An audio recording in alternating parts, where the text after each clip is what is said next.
When I started playing guitar, I got a guitar and a Zoom 707 multi-effects pedal. And looking back, even though that 707 kind of sounded a little bit abysmal, it was a really, really important unit for me because not only did it introduce me to the wonderful world of guitar effects, it had built-in drum loops and it had a built-in metronome and a tuner.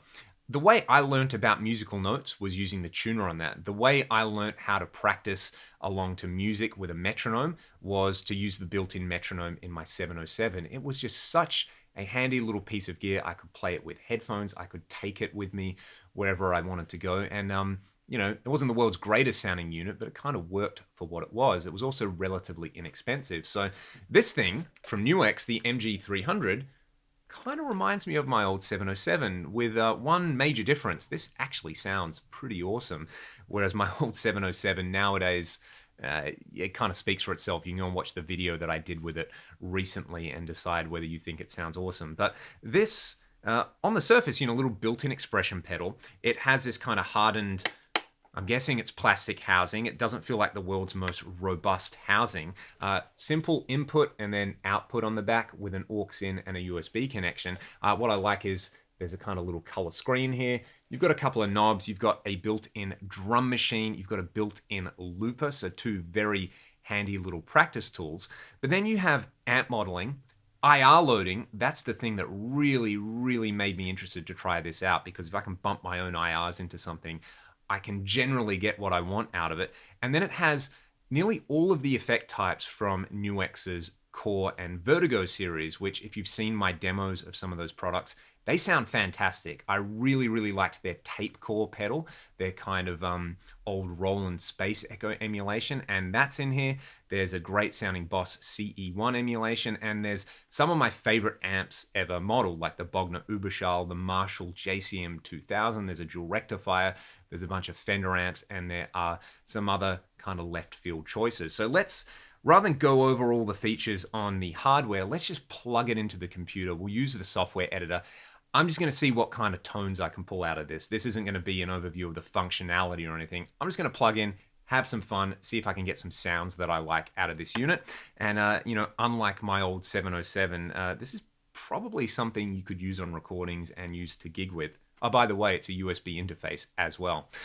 Let's do it. Let's check out the software editor really quickly, and then we'll get into the tones. The software editor is really nice and simple. Not only do you have a nice display showing off your signal chain, but when you click on something like the amp block, it shows you the real world amp style controls as amp style controls. If I go to a delay, I get something that looks like a delay pedal, and probably my favorite little touch, the Hall reverb, looks like a Lexicon reverb unit. So that's a really nice little touch there. Furthermore, you can come down and right click on the cabinet and select between 25 different built-in cabs. Or the coolest part, and the thing that made me so curious about this unit in the first case, you can load your own IRs in there. So that's what I've done. All you have to do is left click on this cab and you can import or export IRs, which is kind of cool, and adjust the level. So I have my LTTV mix. If you've seen any of my other videos with modeling products, I almost always bump this particular impulse in and play around with it. I'm playing my Les Paul and I'm using the JCM 2000 model, which sounds like this.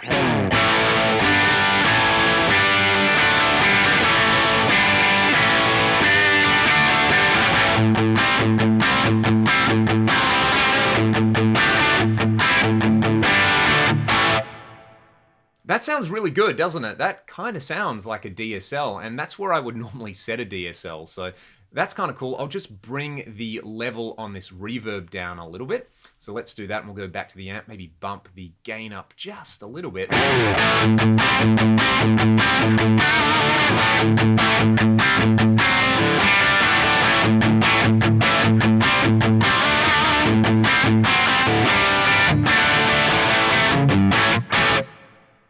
That sounds great. That's a guitar sound. You can go out and record with that. You can go out and gig with that.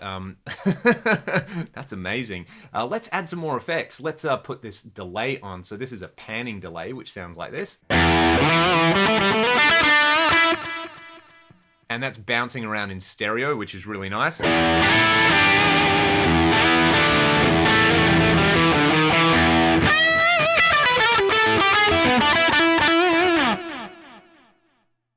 Wonderful. Let's right click that. We have an analog delay, a digital delay, a modulated delay, a tape echo, a reverse delay, and this panning delay. The analog delay looks like a Boss DM2. That's really, really nice. Or does it look like a DM3? I'm not sure between these knobs. Does it really matter? Who cares? Let's hear it. That sounds like a DM2. That's wicked. That's a really nice dark sounding delay.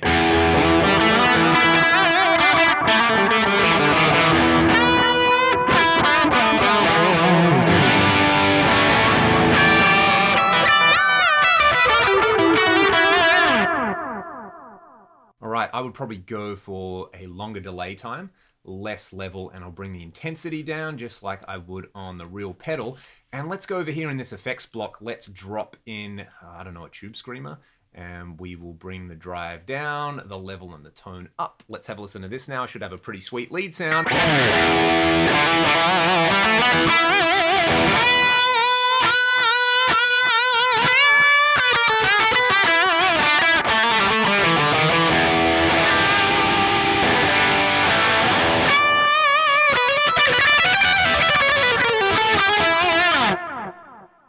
Ridiculous. That works. It kind of sounds like boosting a tube screamer, and we've got plenty of other options in there. For example, a big muff. I'm curious to know what this sounds like.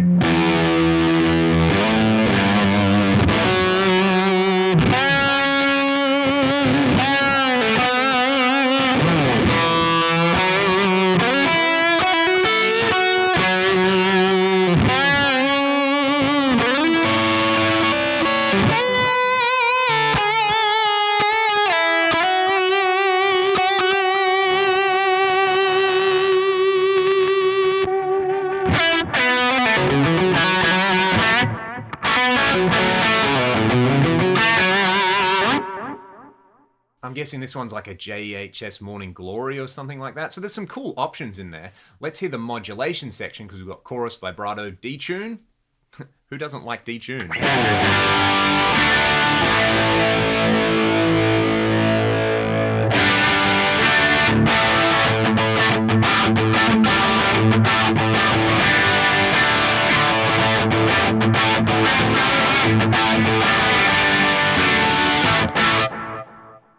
Again, that kind of does what it says on the tin. There's a CE1 emulation. I actually tried the NUX, what do they call their little chorus pedal? But it does a CE1 emulation. It sounds really, really good. So let's hear this, and I think I know the riff I want to play.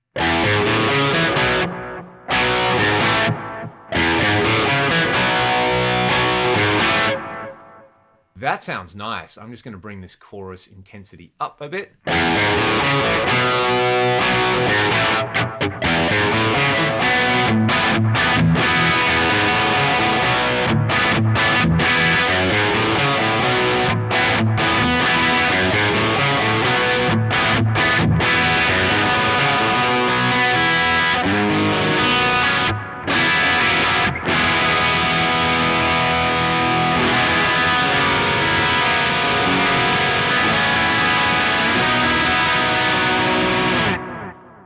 I like that a lot. That does sound like that little NUX chorus on there. And there's an EQ that we can add. There's only one option, this 6-band EQ. So if you wanted to have like a little solo boost, there is a noise reducer, and we have a Dynacomp style comp over here. Again, I like the graphics. This is kind of nice visual feedback. Let's hear a couple of other patches. One amp that I was really, really impressed with is this Uberschall model. Just check this out again with the same cab IR.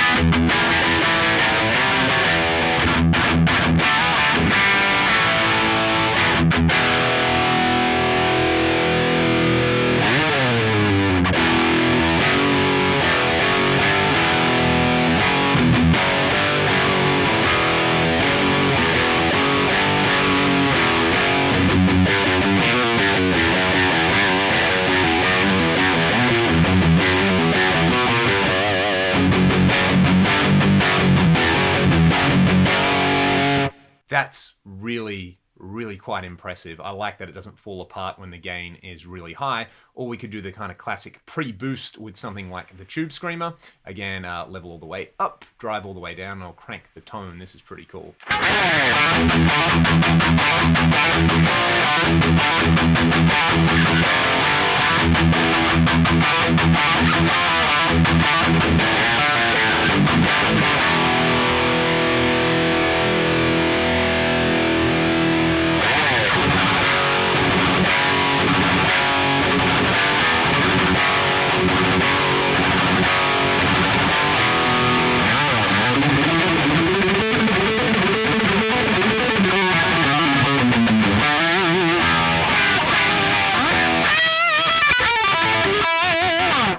That's probably the amp model in the kind of high gain section that has impressed me the most, but there are several choices in there. We've got all the kind of classic choices like the Rectifier. We've got a diesel VH4. Let's hear that. With one of the stock cabs, then I will try my user cab that I've dialed in there.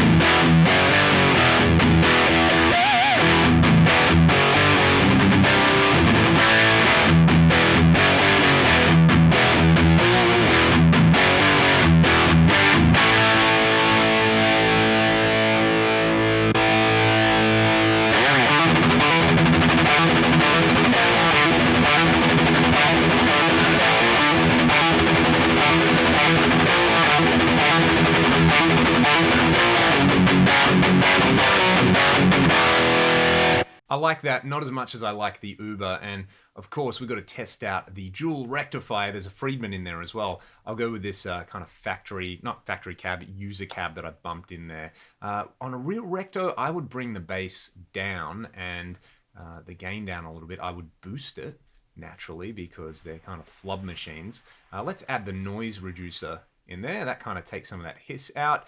And the presence, I normally kind of crank up a little bit on a recto. So here we go, a recto.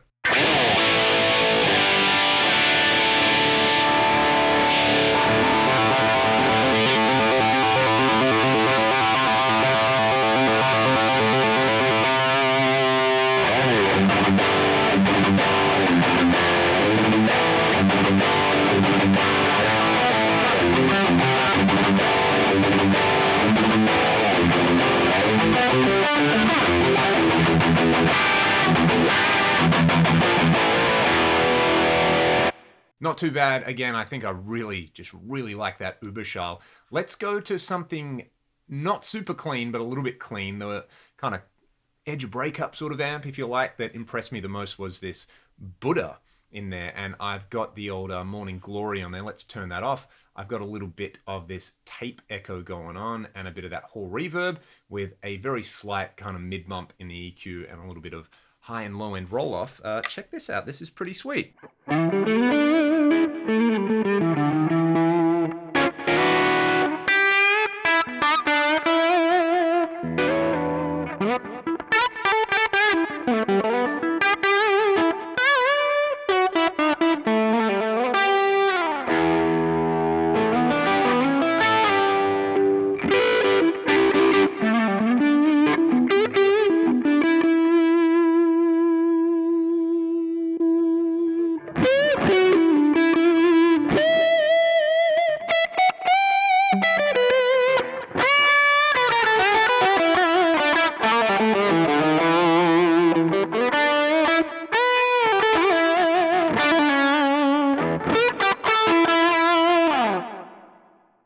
Digging that. And then for something a little less gain, we're kind of working backwards in the gain department.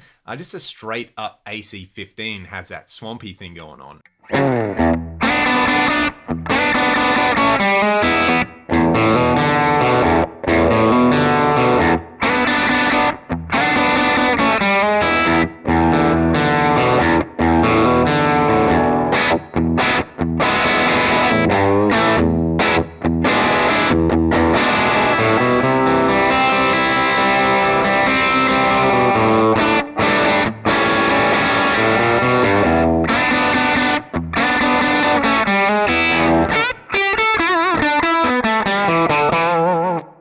that's just with a touch of room reverb. I could add a, what could we do? Like, what delay haven't I used yet? The older digital delay in front of the amp. So I'll move that one over.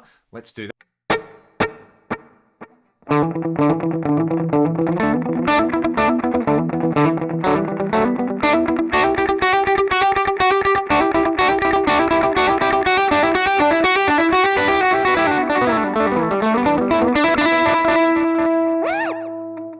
I like that the delay time kind of chirps when you move it as well. And let's bypass that. Let's hear this red Dynacomp style compressor. I'll crank the sensitivity up and I'll bring the output down. And I'll use the middle position on this guitar where the pickups are actually out of phase. Whoa, I need some more output. A little bit more than that.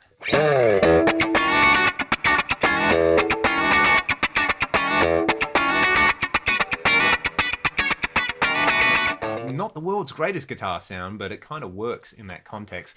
Finally, let's hear something really clean. This is the Deluxe Reverb model. Again, I'm using my user cab, but I'll go through some of the factory cabinets just after this. This one is using that CE1 chorus that I really liked before. We've got the old digital delay on with just a bit of level. And again, maybe let's swap this reverb over for a plate. And I'll just bring the level down a little bit. And this one's a really nice, sweet, clean tone with a bit of chorus.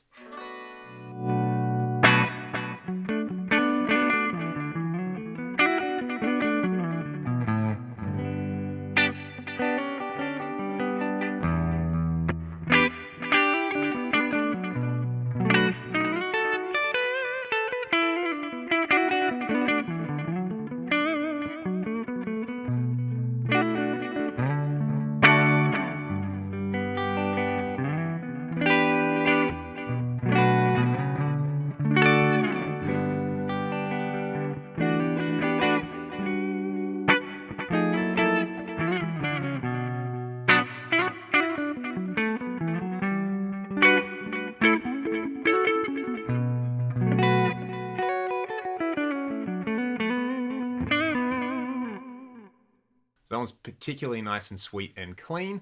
Let's hear the corresponding IR with that one. I'm guessing it's this black 1x12, and you can kind of move the mic to a couple of different positions.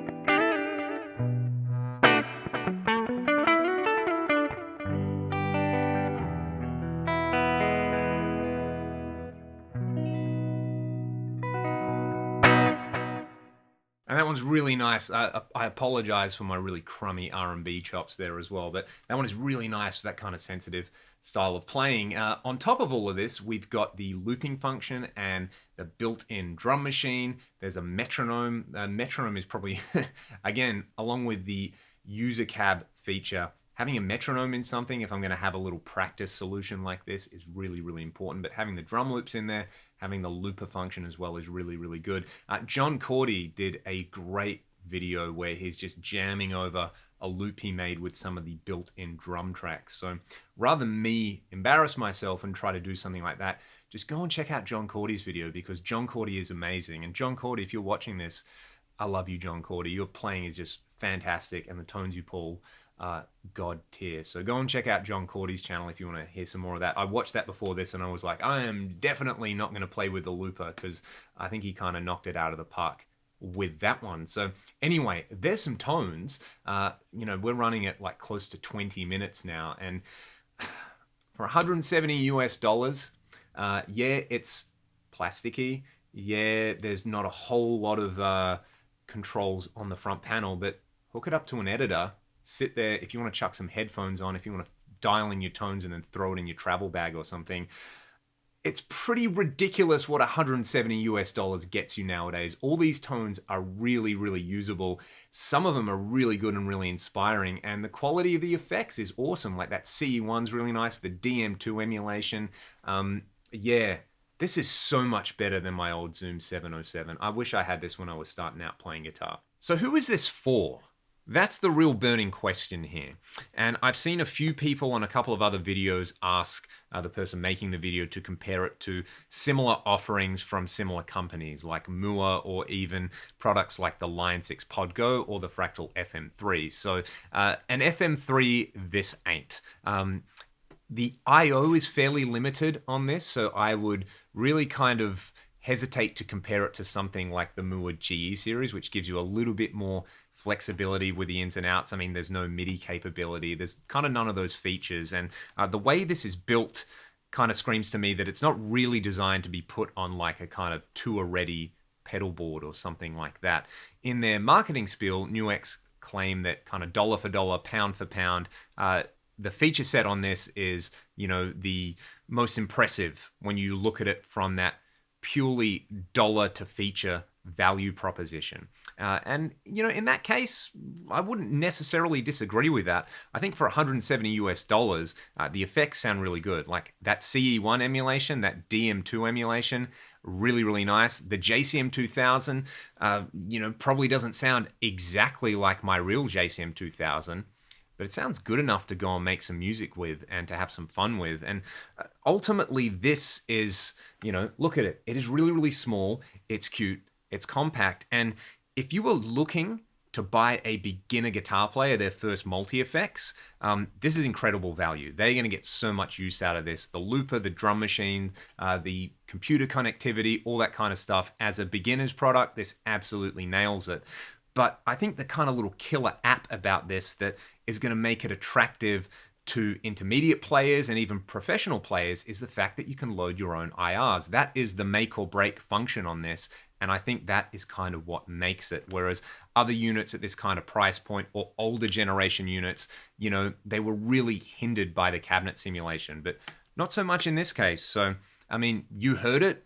There's my thoughts about the MG300. It's a fun little unit, and if you want to hear and see more about it, or you want some presets for me to upload, or you're thinking about buying one of these for yourself or as a gift for, I don't know, a close relative, or a, you know, a child, or I don't know, a grandfather or a grandmother or something like that, anybody, let me know in the comments. I'm really curious to know what you make of a product like this.